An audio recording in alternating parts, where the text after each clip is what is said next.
अध्याय 4 का 12वां श्लोक, जिसमें ये बताया गया मनुष्य लोके, इस मनुष्य लोक में क्या खूबी है मनुष्य लोक की? कांक्षता कर्मणाम सिद्धिम यजंत इह देवता, इतने सारे देवी देवताओं की पूजा हो रही है। तो पूजा क्यों हो रही है? इस लोक में, स्वर्ग में तो होगी नहीं, नरक में होगी नहीं, यह लोक है, मनुष्य लोक है। तो इतनी पूजा होने का कारण क्या है? क्योंकि उनके कर्म के द्वारा जो फल मिलना चाहिए था वो तत्काल मिल जाता है। अब यहाँ गीता सुनोगे तो हो सकता है तत्काल फल नहीं मिलेगा। गीता सुनने में अभ्यास तो कौनते वैराग्यण, अभ्यास और वैराग्य चाहिए। तुमको सुन के मनन करना है, चिंतन करना है। यहाँ पर ऐसा नहीं कि जितनी चीनी डालो उतना मीठा हो जाएगा। यहाँ पर श्रवण के बाद में मनन करना है, निधिध्यासन करना है, और निधिध्यासन के बाद में आत्म कल्याण हो पाएगा। तो इसमें आपको करना है। और देवी देवताओं की पूजा अर्चना में क्या होता है? हमने कोई अनुष्ठान किया, पूजन किया, और उस पूजन से हमारी जो मनोकामना थी, जो इच्छाएं थी, वांछाएं थी, उन वांछाओं की पूर्ति तत्काल हो जाती। यहाँ तक कि तो लोगों ने अब देवताओं का निर्णय भी कर रखा है कि कैसी इच्छा किस देवता के पास पूरी होगी, और वो उसी देवता के पास भीड़ लगती है। शनिवार को शनिदेव पे इतनी भीड़ लगती है कि देखते ही देखते जो कभी सोचा नहीं जा सकता था और वो आज देखने को मिलता है। तो लोगों की जो धारणा परिवर्तित हो रही है, क्यों परिवर्तित हो रही है? क्योंकि महत्वाकांक्षी बहुत हो गया है और उसको लगता है वर्तमान जीवन ही हमारा सब कुछ है, इच्छाएं पूरी हो जाएं तब माधव का ध्यान करेंगे। और जब इच्छाएं पूरी नहीं होंगी तो हमारा मन नहीं लगेगा। करे क्या? ये मानव स्वभाव भी ऐसा है कि चित्त को शांत करना है तो पहले उसकी चित्त की इच्छा पूरी कर दो, तब उसका मन लगेगा। तो इच्छाओं की पूर्ति के लिए हम देवी देवताओं के यहाँ भटकते हैं, और भटकने में होता क्या है कि हमारी 50-60 साल की उम्र बीत जाती है। बच्चों से, विवाह से लेकर के बच्चों, संतान उत्पत्ति, नौकरी, और जो हमारी इच्छा पूरी कर देता है वो हमें प्रिय हो लगता है। कॉलेज में भी जो शिक्षक आपसे कह दे कि हम आपके बहुत हाईएस्ट मार्क्स या यूनिवर्सिटी टॉप करा देंगे, वो टीचर आपको सबसे ज़्यादा प्रिय लगेगा। क्यों? क्योंकि उससे हमारा हित हो रहा है। चाहे वो हित आगे कल्याणकारी नहीं होगा, अज्ञानी बनाए रखेगा, आपको ज्ञान से वंचित कर देगा, लेकिन आप इतना नहीं सोचते और सोचते हैं तत्काल तो हमारी डिग्री मिल रही है ना, तत्काल लाभ मिल रहा है। तो कलयुग में क्या है? तत्काल, तुरंत हमें चाहिए जो भी चीज चाहिए। और इसीलिए देवी देवताओं के यहाँ भीड़ लगी होती है। और भगवान ने अपने कहा भी है कि बहुनाम जन्मांते, वो भीड़ इसीलिए मैंने ही लगवाई है क्योंकि उनके पूर्ण फल उदित नहीं हुए हैं इतने कि वो मेरे द्वार पर आ जाएं। मेरे द्वार तक आने के लिए बहुत बहुत बहुत जन्म लेने पड़ते हैं, और उन जन्मों के अंत में एक तो मनुष्य जन्म, और मनुष्य जन्म में भी जो अंतिम जन्म होगा, मनुष्य में भी आप देखते हैं कितनी वैरायटी है। कोई मूढ़मती, अज्ञानी, मंद अकल, थोड़ा सा विद्वान हो गया, पढ़ लिख गया है, किताबी ज्ञान हो गया, लेकिन आत्म कल्याण की कोई भावना नहीं। दूसरा जन्म लिया, फिर कहीं हमें सत्संग मिला, फिर कोई विचार अच्छा बना।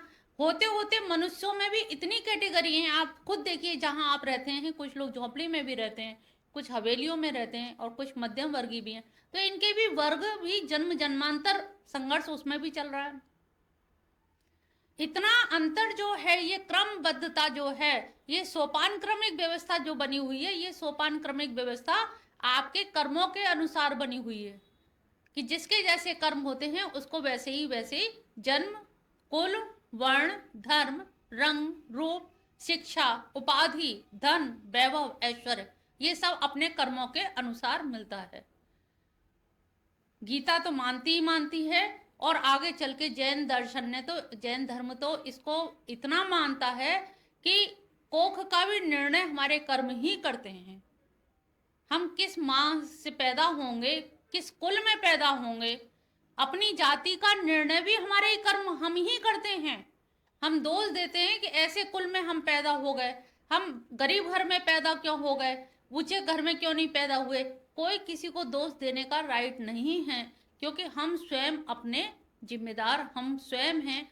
हमारे ही अपने कर्मों ने निर्णय किया है कि हमें किस कुल में, किस धर्म में, किस रंग रूप में, यहाँ तक कि वहाँ तो ऊंचाई हाइट तक, रंग रूप तक निश्चित होता है कि आपकी हाइट कितनी होगी, रंग रूप कैसा होगा, और स्वभाव तो आपका उससे होता ही है। स्वभाव शरीर जो है, स्वभाव शरीर यानी कि कारण शरीर, 3 जो शरीर थे, तो जिसमें हमारा स्वभाव बनता है उसी को हम कारण शरीर कहते हैं। और कारण शरीर जो है वो हमेशा चलता, हमेशा ही रहता है।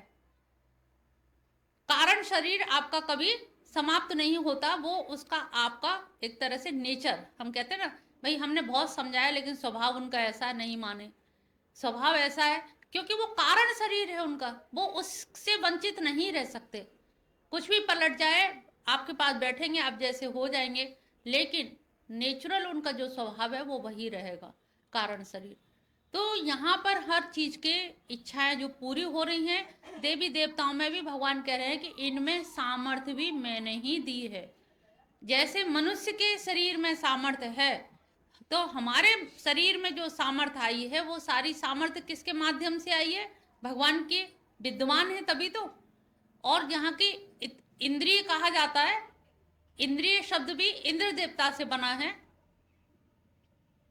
और इंद्र देवता से इंद्रिय जो हमारी बनी है, हर इंद्रिय का एक देवता है, और वो देवता अपना भोग लेता है, उसकी हम यजन करते हैं या सेवा करते हैं किसी न किसी तरीके से।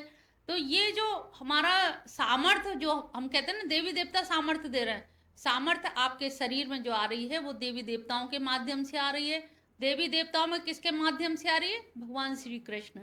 तो एक अल्टीमेट रियलिटी क्या है, भगवान कृष्ण, उनके माध्यम से ही सारी इतस्ततः जो भी शक्ति सामर्थ्य दिखाई दे रही है वो वही एक मूल कारण है। तो ये 12वें श्लोक में, तो हम जो कर्म से जो उत्पन्न जो सिद्धि प्राप्त होती है, वो सिद्धि प्राप्त का कारण भी भगवान कृष्ण ही हैं। जो आप कहते हैं ना लगे रहो मुन्ना भाई, एक भगवान का तुम कर रहे हो उसी में लगे रहो, वो भ्रमित नहीं करते कि नहीं नहीं तुम ये शनिदेव की गलत पूजा कर रहे हो, केवल कृष्ण की करो। उन्होंने कहा वो भी सब मेरे ही अंश हैं, मेरी ही शक्तियां हैं, मेरा ही सब है।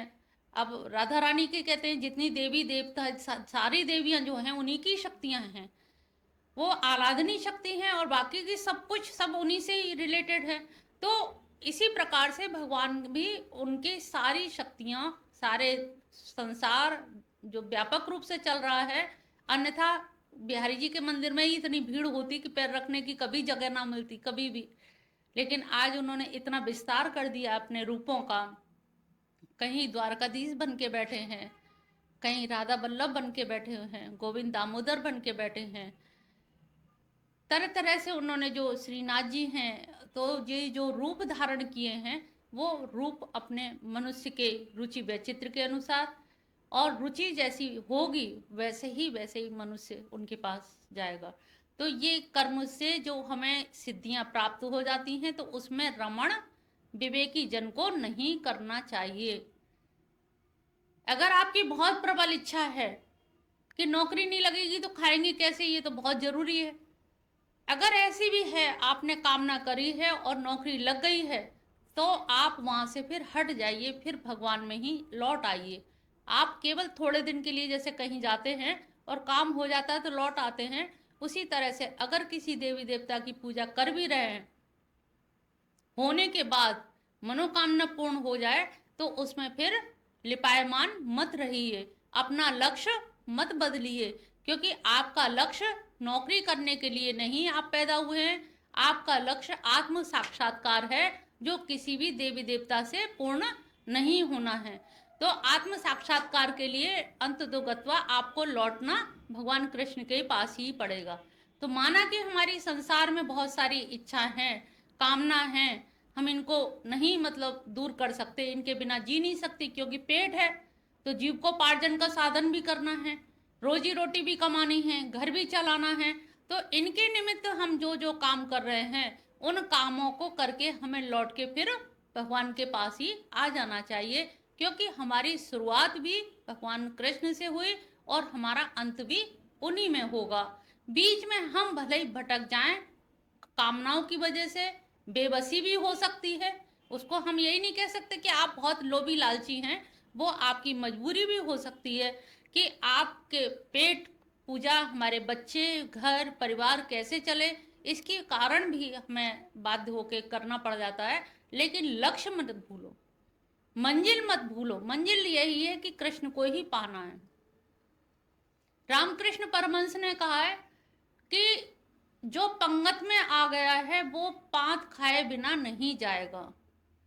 इसका मतलब है, इसका तात्पर्य है कि जो एक बार जिसने जन्म ले लिया है, तो वो तब तक जन्म जन्मांतर चलेगा जब तक कि वो कृष्ण से नहीं मिल जाता। ये आप समझ लीजिए, कृष्ण से मिलना तो आपको पड़ेगा ही पड़ेगा। और आप लोग सभी लोग कृष्ण से प्रेम भी करते हो लेकिन जानते नहीं हो।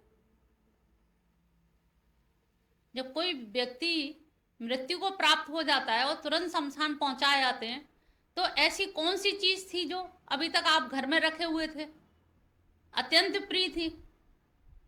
माँ है, पिता है, जो भी है, जिनके बिना हम जीने की कल्पना नहीं कर सकते। तो आत्म तत्व वो कृष्ण ही हैं जो निकल गए। जिस रूप में हम, जिनको लगता है कि हम इनको प्रेम कर रहे हैं, कोई किसी को प्रेम नहीं करता है। याज्ञवल्क्य जी ने अपने पत्नी से, मैत्रेयी से यही कहा, कोई किसी आदमी को प्यार नहीं करता, सब कहने की बातें हैं। प्यार तो केवल आत्म तत्व को ही प्रेम किया जाता है, लेकिन वो आत्म तत्व दिखाई नहीं देता। दिखाई दे रही है चमड़ी, रंग रूप, उपाधि दिखाई दे रही है, इसलिए हम ऊपरी आवरण में आसक्त हो गए हैं। ये आसक्ति के कारण हम आसक्त पे आसक्त होते जाते हैं। प्याज के छिलके पे छिलका चढ़ता जाता है, लेकिन हम ये नहीं समझ पाते कि इसके जो अंतःस्थल में जो तत्व है, उस तत्व पर हमारी दृष्टि जा ही नहीं पाती है। तो एक्चुअल में देखा जाए, सच्चाई में तो तुम लोग सभी लोग कृष्ण को ही प्रेम करते हो, और बिना कृष्ण के प्रेम हो ही नहीं सकता। प्रेम के लिए पहले भी बताया कि मजबूरी है कि हम सजाति में ही प्रेम करेंगे, विजाति में प्रेम होता ही नहीं है। और आप लोग प्रेम जिससे करते हो वो तो हाड़ मास का पुतला है, और आप भी हाड़ मास के पुतले हैं। तो दोनों क्या हुए? एक टेबल दूसरे टेबल से प्रेम कर सकती है क्या? कोई चेतन तत्व तो चाहिए ना। तो चेतन चेतन को प्रेम कर रहा है, लेकिन दिखाई 13वें श्लोक में भगवान कहते हैं, ये बहुत पॉपुलर है, आप सब लोगों ने सुना है, लेकिन इसमें थोड़ा सा तत्व को जान लेंगे तो आपके अंदर जो एक संकीर्णता जो है, जो संकीर्ण मनोभाव है, वो समाप्त हो जाएंगे। चातुर्वर्ण मया सृष्टा गुण कर्म विभागशः, ये शब्द बड़ा महत्वपूर्ण है। मेरे द्वारा सृष्ट तो किए, सृजन तो है। अक्सर लोग इनको बड़ा आक्षेप लगाते हैं, ये तो भगवान ने बनाए हैं। भगवान ने यहाँ पर चातुर्वर्ण शब्द आया है। वर्ण तो गोरा और काला भी होता है। मया सृष्ट, लेकिन गुण कर्म विभागशः, अब ये किसके गुण कर्म विभाग? ये भगवान के तो हो नहीं सकते। अभी जो पहले बताया, तो ये गुण किसके हैं? आपके। कहां से आया ये गुण? कर्म से। और गुण कर्म का कारण कौन है? प्रकृति और पुरुष, क्योंकि आपकी संरचना ही प्रकृति से हुई है। और प्रकृति में क्या है? प्रकृति क्या पहचान है? 3 गुण हैं। सत्य रज तम का रेशियो बिगड़ जाता है। हम सब यहाँ जो लोग बैठे हैं, इसमें सत्य रज तम का रेशियो अलग अलग है, आनुपातिक अंतर है, कोई वैषम्यता नहीं है। लेकिन किसी में अनुपात में रजोगुण ज्यादा है, किसी में सतोगुण ज्यादा है। तो जो सतोगुण होगा तो इन गुणों के भी गुण बताए हैं कि वो साधु संत के भाव में रहेगा, सत्व की प्रधानता होगी, भोजन में भी उसका भेद होगा, लघु हल्का भोजन करता होगा। लेकिन जो रजोगुणी है वो बड़ा चंचल, शरारती, अराजक तत्व होगा, राजनीतिक होगा, खुरापाती होगा, तिक्त भोजन करता होगा, कुछ नहीं तो बैठे बैठे चाबी का गुच्छा ही घुमा रहा है, पैर हिला रहा है। अब आप कहेंगे गुण तो बाहर दिख नहीं रहे, लेकिन उसकी अभिव्यक्ति तो होती है। आप पहले ही किसी व्यक्ति से मिलेंगे, अगर मिलते ही जय श्री कृष्ण बोल रहा है तो आपका ध्यान कहाँ जाता है? एकदम पूछेंगे आप कहीं से जुड़े हैं क्या, ब्रज के रहने वाले हैं क्या? कहाँ ध्यान गया? 350 किलोमीटर दूर। तो आपके पहला वचन ही आपकी अभिव्यक्ति बता देता है। तो यहाँ भगवान तो कहीं कुछ है नहीं, आपसे ही आपकी पहचान हो रही है। आप ही अपना वर्ण का चयन कर रहे हैं, आप ही चयन कर रहे हैं कि क्या है, हम हैं क्या। खुद आप अपनी परिभाषा दे रहे हैं, आप खुद बता रहे हैं कि हम किस वर्ण धर्म के हैं। उसको हमने अलग अलग ढंग से व्याख्या कर दी कि जो सतोगुणी होगा तो उसे हम पंडित कहेंगे, जो बाहुबली होगा तो उसे हम क्षत्रिय कहेंगे। तो यहाँ पर भी देखा जाए तो कोई कास्ट नहीं है, ये एक क्रम व्यवस्था है कि किस प्रकार से ये व्यवस्था चलती रहे। तुम उस व्यवस्था को छोड़ो, अपने शरीर की व्यवस्था देखिए। क्या कभी ऐसा लगता है कि भगवान ऐसा करना, मेरा सिर सही बना रहे, बस पैर भले ही कट जाए? अरे भाई, पैर तो शूद्र से गिनती की गई है, शूद्र के समकक्ष मान है, तो इनको इग्नोर करो ना, इनको नगण्य कर दो अपने जीवन में से। लेकिन पहले आप पैर को ही छूते हैं, यही पूजनीय है। या मोटे तौर से समझ लीजिए, अगर कोई स्वीपर है, सुबह अगर वो झाड़ू ना लगाए सड़कों पे, कितनी गंदगी होती है, तो आप तहलका मच जाता है। शहर छोड़िए, अपना घर देख लीजिए, बर्तन नहीं मजे, सफाई नहीं हुई, तो आप भगवान का प्रसादी भी नहीं बना पाएंगे, प्रसादी नहीं बना पाएंगे, भोग नहीं लगा पाएंगे। तो अब सोचिए उसका एहसान कितना बड़ा है। दृष्टिकोण देखिए कि उसका योगदान कितना बड़ा है, कि जिसकी वजह से आप ये सब करने में समर्थ हैं। पैर हैं तो हम सामर्थ्यवान हैं। तो कोई भी चीज, और रही छुआछूत की, तो छुआछूत तो आपके अंदर भी है। आप पैर छुएंगे तो एकदम से भगवान के विग्रह को नहीं छू पाएंगे, हाथ धो के ही छुएंगे। अरे भाई, आप पैर आप ही की तो हैं, कहले भले ही हमारे हैं, लेकिन पैर तो पैर है ना। चप्पल जूते बाहर उतार के आते हो, उसको बिस्तर पे लेके नहीं सोते हो कि तकिए के बगल में, क्योंकि अभी पहनने की जरूरत पड़ेगी, उसको भी बगल में रख लें। क्यों? क्योंकि आपको मालूम है ये गंदगी। तो ये क्या है? शुभ व्यवस्था है, शुभ और अशुभ की, अच्छे और बुरे की ये व्यवस्था बनी हुई है।